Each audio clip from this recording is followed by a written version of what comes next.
Okay, så vil jeg bare lige lave et normalt haul, fordi jeg lige sådan kom hjem. Så alle de ting, jeg har købt til mig selv først, og så bagefter det, jeg har købt til min veninde. Allerførst, der har købt sådan en mini-børst her, fordi jeg altid brokker mig over, at mit hår det bliver så ulet.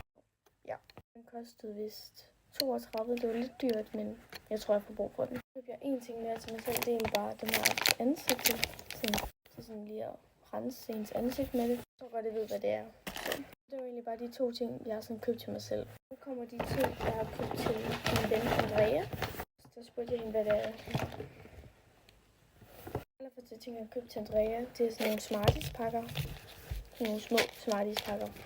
Det første ting, jeg har købt til hende, det er bare sådan 3 Smarties-pakker til 10 kroner stykker hver. Det blev 30 kroner. Jeg har købt sådan en cute prikket pose, synes jeg, til at have tingene i. Jeg håber virkelig, at det kan være heri. Så har jeg købt sådan en Twix bar. Det er lidt random, det jeg har købt. Den koster vist 4, så det er lidt dyrt, men whatever.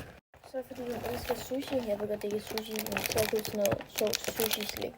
Som jeg håber smager godt. Det koster vist, ja, det koster den. Det kan jeg lige tjekke efter. I hvert fald sådan forskellige sushi-slik. Jeg nemlig elsker sushi. Så fordi jeg glemte at give hende en gave fra Tenerife, så giver jeg hende også med i fødselsdagsgave. Det er egentlig bare de her gummi ting og det her sorte armbånd.